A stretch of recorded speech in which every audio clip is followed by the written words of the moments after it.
Hey everyone, I am Prerna. I hope you all are doing great and staying healthy. So in today's video, we are going to talk about how to start your BMS first year. कैसे आप अपनी journey को start करो as a Vaidya as a BMS student, ठीक है। तो चलिए video को स्टार्ट कर लेते हैं। तो सबसे पहले मैं आप लोगों को यही बोलना चाहूँगी कि इस चीज़ को एक्सेप्ट कर लो कि अब आपको BMS पढ़ना है और आपको BMS ही करना है, ठीक है। दूसरी चीज, आप इस चीज को एक्सेप्ट करो, इस चीज को मान लो कि हाँ आपका MBBS में सिलेक्शन नहीं हुआ है और अब आप BMS की सीट लेके आगे अपना करियर परस्यू करने वाले हैं। क्योंकि जब तक आप इस चीज को नहीं बुलाएंगे, MBBS की सीट का जो इनर्शिया होता है हमारे अंदर, MBBS का जो भूत सवार होता है हम सभी के अंदर, तो उसको हमें साइड में रखना होगा, तभी हम अपने करियर को स्टार्ट कर सकते हैं। इस रिग्रेट के साथ कि हमें MBBS की सीट नहीं मिली इसलिए हम BMS को चूज कर लेते हैं। अगर इस पॉइंट ऑफ व्यू से आप अपनी BMS जर्नी को स्टार्ट करोगे तो ऑब्वियस सी बात है आपको हर एक पॉइंट पे बहुत ही ज्यादा टफ लगने वाला है BMS, और हर पॉइंट पे आप अपने आप को रिग्रेट सा फील कराओगे। हर पॉइंट पे आपको ऐसा लगेगा कि मेरा डिसीजन ठीक है या नहीं ठीक है। तो पहले इस चीज को एक्सेप्ट कर लो कि ठीक है हमारा MBBS में नहीं हुआ है, अब हम BMS की सीट लेके अपना करियर BMS में परस्यू करने वाले हैं, ठीक है।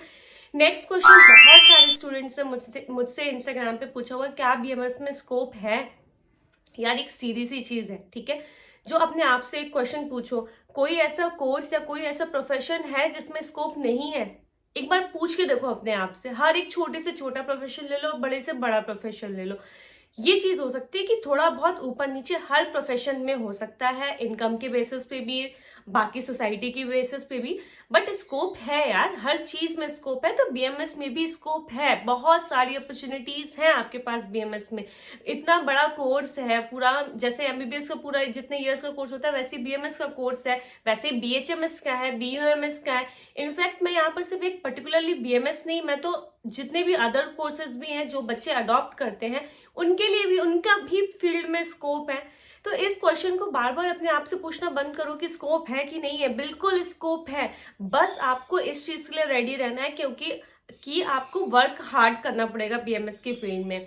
ये एक ऐसी फील्ड है जहां पर आपको ना खुद से सारी स्किल्स को डेवलप करना पड़ेगा, ठीक है। तो इस चीज के लिए रेडी हो जाओ। बाकी स्कोप है, डेफिनेटली है, इतनी सारी वीडियोस अवेलेबल है, आप जाके सर्च कर लो कि BMS में स्कोप है या नहीं है। वाले दिनों में BMS का स्कोप बढ़ने ही वाला है, ये बात आप ध्यान रखिएगा। तो BMS फर्स्ट ईयर हार्ड क्यों होता है? सबसे पहले कुछ पॉइंट्स इस बारे में हम लोग बात कर लेते हैं। BMS फर्स्ट ईयर इसलिए हार्ड होता है क्योंकि सबसे पहले तो पोस्ट नीट डिप्रेशन है ना, सारे ही बच्चे डिप्रेशन में रहते हैं, क्योंकि हर एक बच्चा जो भी तैयारी करता है नीट के लिए, या हम सब AIPMT के लिए तैयारी करते थे, तब हम MBBS की सीट को ही लेके प्रिपरेशन करते थे, और उस टाइम पे हमें सिर्फ MBBS के बारे में ही पूरी नॉलेज दी जाती है, किसी अदर कोर्स के बारे में कोई नॉलेज नहीं दी जाती है। तो हमें सारी चीजों के बारे में अवेयर ही नहीं रहते हैं। बट आज की डेट में तो फिर भी हर सारे स्टूडेंट्स काफी अवेयर है, काफी कोर्स के बारे में जान रहे हैं। बट उस टाइम पे आज से 5-6 साल 10 साल पहले लोग इतना ज्यादा भी अवेयर नहीं थे BMS के बारे में लेकर। नंबर 2, जो आपका एक्सपेक्टेशंस रहती है कॉलेज से वो थोड़ी सी डिफर कर जाती है। नंबर 3, प्लेस चेंज होती है, एनवायरमेंट चेंज होता है। नंबर 4, कि आप ना अपने जब कॉलेज में जाते हैं और आप सब्जेक्ट देखते हैं कि आपको हिंदी पढ़ना है और आपको संस्कृत पढ़ना है, जो आपने पढ़ना छोड़ दिया है। तो ये कुछ चीजें ऐसी हैं जो BMS फर्स्ट ईयर को हार्ड बना देती हैं, आपको जर्नी स्टार्ट करने में काफी दिन लग जाते हैं BMS की। इन सारे चीजों का मैं एक जवाब देना चाहूंगी कि देखो, अब आप BMS में एंटर कर चुके हो और अब आपको इसको एक्सेप्ट कर लेना चाहिए कि अब आप अपना करियर BMS फील्ड में बनाने जा रहे हैं। अब आपका करियर BMS फील्ड में है, आयुर्वेदा में है, आपको आयुर्वेदा एक्सेप्ट कर लेना चाहिए। दूसरी चीज, जो आसपास का एनवायरनमेंट है, जब आप उसको एक्सेप्ट करना चाहेंगे तब वो एक्सेप्ट हो जाएगा, उसमें इतनी बड़ी कोई बात नहीं है ना। आप जब एक दूसरे से इंटरेक्ट करोगे, बात करोगे, ठीक है, तो आपका इंटरेक्शन अपने आप हो जाएगा। और जो उम्मीदें आपको अपने कॉलेज से होती है वो हर एक स्टूडेंट की टूटती हैं, क्योंकि कॉलेज लाइफ बिल्कुल स्टूडेंट ऑफ द ईयर की मूवी की तरह नहीं होती है, स्पेशली मेडिकल फील्ड में तो बिल्कुल भी नहीं होती है। जैसे हम चीजें सोच के जाते हैं अपने कॉलेज में, ऐसा नहीं होता है। कॉलेज में, हर कॉलेज में रिस्ट्रिक्शंस होते हैं, टाइम बाउंड होते हैं, कपड़ों को भी लेकर भी रिस्ट्रिक्शंस होते हैं। तो ये हर कॉलेज में होता है, हर स्टूडेंट के साथ होता है, इसलिए इतना परेशान होने की जरूरत नहीं है। ओके। नंबर 4 इज हिंदी और संस्कृत के पीछे मत परेशान हो, ठीक है। उसका सॉल्यूशन सबसे अच्छा ये है कि आप किसी ऐसे सीनियर को ढूंढिए या किसी ऐसे टीचर को ढूंढिए जो आपको अच्छे से गाइड कर पाए। जैसे कि मैं जब फर्स्ट ईयर में थी और मुझे हिंदी और संस्कृत में प्रॉब्लम होती थी, तो मेरे पापा बहुत ही अच्छे संस्कृत पढ़ाते थे। तो जब मैं घर आती थी तो मैं सारे टॉपिक्स लेकर आती थी, तो मैं अपने सारे टॉपिक पापा से समझ लेती थी। तो पापा मुझे संस्कृत पढ़ा देते थे, हिंदी पढ़ा देते। मुझे तो लिखने में भी कुछ वर्ड्स को प्रॉब्लम होती थी, तो मैं अपने पापा से सीधे डिस्कस कर लेती थी, पापा इन वर्ड्स को कैसे मैं सही लिखूं। वो मुझे एक्सप्लेन कर देते थे। तो आपके पास इतने सारे प्लेटफॉर्म्स भी हैं आज की डेट में, तो आप यूट्यूब में संस्कृत पढ़ सकते हैं, हिंदी पढ़ सकते हैं। और हिंदी यार हम बचपन से पढ़ते हुए आते हैं, तो हिंदी को लेके इतना मत परेशान हो, इतना भी टफ नहीं है, आपसे हो जाएगा, ठीक। अब इस वीडियो में मैं कुछ ऐसी चीजों के बारे में बात करने वाली हूँ जो गलतियां मैंने अपने फर्स्ट ईयर में की थी, वो आप मत करिएगा अगर आप बीएमएस की जर्नी को अच्छे से स्टार्ट करना चाहते हैं और अपनी बीएमएस को प्रोडक्टिव बनाना चाहते हैं, ठीक है। Number 1 is keep full day college को अटेंड करो, ठीक है। हम लोग क्या गलती करते थे, हम लोग सेकेंड हाफ में कॉलेज बंक कर देते थे। मतलब सेकेंड हाफ बहुत ही इंपॉर्टेंट होता है, सारी प्रैक्टिकल की जो क्लासेस होती है ना वो सेकेंड हाफ में ही होती थी। हमारी एनाटॉमी की सारी क्लासेस सेकेंड हाफ में होती थी, पर जैसे हम फर्स्ट हाफ अटेंड करते थे, मिड ब्रेक हो जाता हमारा लंच के लिए, हमें इतनी ज्यादा नींद आने लगती थी कि हम लोग रूम में जाते थे हॉस्टल में और सो जाते थे। ये गलती बिल्कुल नहीं करना है, क्योंकि ये हमें 2-3 महीने बाद समझ में आया कि हम लोग ब्लंडर कर रहे हैं अपने साथ। क्योंकि हमारे कॉलेज में जो एग्जाम्स होते थे मिड सेम के, उसके बाद प्रैक्टिकल्स भी ले लेते थे हमारे टीचर्स, तो वो सारे क्वेश्चंस पुट अप करते थे और हम लोग आंसर नहीं दे पाते थे। तो हमें ये चीज रियलाइज बहुत जल्दी हो गई थी, बट कुछ स्टूडेंट्स को उसके बाद भी नहीं हुआ था ये रियलाइज। तो फुल डे कॉलेज अटेंड करो, सारी क्लासेस अच्छे से अटेंड करो, सारे प्रैक्टिकल्स को अच्छे से अटेंड करो। अगर आप अपने प्रैक्टिकल्स अच्छे से अटेंड करते हो, आपको प्रैक्टिकल मतलब वाइवा में, जो फाइनल ईयर के वाइवा होता है, उसमें आपको बहुत ही ज्यादा हेल्प मिलने वाली है। क्योंकि प्रैक्टिकल्स में डायरेक्ट बोन उठा के आपको देते हैं और आपको पूरी बोन को एक्सप्लेन करना होता है कि उसका सुपीरियर और इंफीरियर क्या है, उसका कौन सा हेड है, कौन सा नेक है, क्या पोर्शन को क्या कहते हैं, ठीक है। तो मतलब बहुत अच्छे से बोन वगैरह आनी चाहिए आपको प्रैक्टिकल पॉइंट ऑफ व्यू से। नंबर 2 इज स्टार्टिंग से नोट्स बनाना स्टार्ट करो।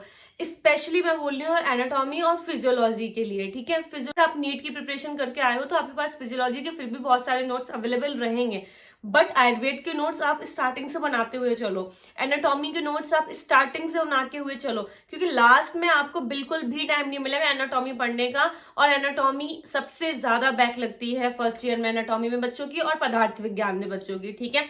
और एक चीज और, अगर आप पास भी हो जाओगे ना, तो एनाटॉमी एक ऐसा सब्जेक्ट है जो दोबारा second year, third year, fourth year में एक्सप्लेन नहीं किया जाएगा आपको। तो फर्स्ट ईयर में एनाटॉमी को अच्छे से पढ़ लो, उसकी इंपॉर्टेंस समझो आपकी आगे वाली लाइफ में भी ना। जैसे आज मैं इंटर्नशिप कर रही हूँ अपनी और मेरी कंप्लीट होने वाली है, आज के डेट में एनाटॉमी बहुत ही इंपॉर्टेंट है। जब आप प्रैक्टिस पे उतरते हो ना, तब एनाटॉमी बहुत ही इंपॉर्टेंट हो जाती है। आपको पता होना चाहिए कि कौन से जो हमारे ऑर्गन्स हैं वो किस साइड सिचुएटेड होते हैं, किससे क्या इनका रिलेशन होता है, कहाँ से उनकी नर्व सप्लाई हो रही है, कहाँ से उनको आर्टरी सप्लाई हो रही है। तो ये सारी चीजें बहुत ही ज्यादा इंपॉर्टेंट है। नंबर 3 जो आपके सेशनल एग्जाम्स होते हैं, मिड सेम कराते हैं कॉलेज, उस पर बिल्कुल 100% दे के एग्जाम दिया करिए। क्योंकि जिस तरीके से आप अपने एग्जाम में रिटर्न करते हो, अपने कॉलेज के एग्जाम राइट करते हो, उसी तरह से आपको अपने फाइनल एग्जाम्स में लिखना होता है। तो वो जो एग्जाम्स है ना, उनको बहुत ही अच्छे से अटेंड करो, क्योंकि अगर आप उसके लिए प्रिपरेशन अच्छे से करो, आप समझो आपकी आधी प्रिपरेशन उसी एग्जाम से फाइनल ईयर के एग्जाम्स के लिए भी होती जा रही है। और एग्जाम देने के बाद आपको ये भी पता चलता है कि आपकी गलतियां कहाँ कहाँ पर हो रही है और आपको क्या क्या चीजें इंप्रूव करनी है। नंबर 4 इज कि अपने पास एक छोटी सी डायरी बनाओ, जिसमें आपने फर्स्ट ईयर के जितने भी श्लोक्स याद किए हुए हैं उनको रैंडमली लिख लो। उसके बाद मॉर्निंग के टाइम पे आप जब फ्री बैठे हो, 5-10 मिनट निकाल के उन जो श्लोकास आपने लिखे ना, उनको सिर्फ रीड करो। मैं ये नहीं बोली कि आप सुबह उठ के सीधे श्लोक को लर्न करना स्टार्ट करो, सिर्फ रीड करो, बंद कर दो, रख दो। क्योंकि श्लोकास एक ऐसी चीज है जो आपके एग्जाम में आपको नंबर में बहुत ही ज्यादा हेल्प करती है। श्लोकास आपकी कॉपी को बहुत अट्रैक्टिव भी बनाती है और श्लोकास से आपके नंबर भी बढ़ते हैं। तो इसलिए श्लोकास को थोड़ी इंपॉर्टेंस तो देना जरूरी है। मॉर्निंग में उनको रीड किया करिए, क्योंकि क्लासरूम में भी कई बार श्लोकास रिपीट किए जाते हैं, जिससे आपको कई बार रिपीट करने से भी श्लोकास लर्न हो जाते हैं, क्योंकि वो भूले नहीं, इसके लिए आपको उसको रिपीट करते रहना चाहिए बार बार, ठीक है। नंबर 5 इज सिलेबस वाइज पढ़ो, ठीक है। ऐसा मत करो कि कोई भी टॉपिक उठाया, पढ़ा और उसको बंद कर दिया। अपना सिलेबस समझो, आपके सिलेबस में क्या क्या रिक्वायरमेंट है, सबसे पहले उन सारे टॉपिक्स को कवर करो, बाद में आपको जो एक्स्ट्रा स्टडी करनी है वो आप करते रहिए। बट जो सिलेबस के पॉइंट्स हैं उनको बिल्कुल भी नहीं छोड़ना है, उनको आपको एक एक टॉपिक कवर करके चलना है, क्योंकि एग्जाम टाइम पे जो एक्स्ट्रा है वो तो नहीं आने वाला, ये बात पे मैं श्योर हूँ, बट जो सिलेबस में दिया हुआ है वो 101% आपके एग्जाम्स में आएगा ही आएगा। तो उसका एक भी पॉइंट नहीं छोड़ना, मतलब एक भी टॉपिक नहीं छोड़ना। अगर एक वर्ड भी दिया हुआ है ना सिनकोप, तो आपको उसका भी मतलब पता होना चाहिए कि सिनकोप होता है, क्योंकि डायरेक्ट कभी कभी सिनकोप ही आपके 1-2 नंबर में आ जाएगा, या कोई भी ऐसा टॉपिक आ जाएगा जो आपको सीधे एक्सप्लेन करना पड़ जाएगा सिलेबस से लेके, मतलब सीधे वर्ड उठा के दे देंगे। तो सिलेबस का एक भी पॉइंट नहीं छोड़ना है। लास्ट में मैं एक ऐसी टिप देना चाहूंगी जो सबसे ज्यादा जरूरी है, that is choose your friends wisely. Okay, so that's it about this video. I hope आपको ये वीडियो पसंद आया हो और इन्फॉर्मेटिव हो। अगर पसंद आया तो प्लीज वीडियो को लाइक कर देना और मेरे चैनल को सब्सक्राइब कर लेना। Thank you for watching my video. Bye bye.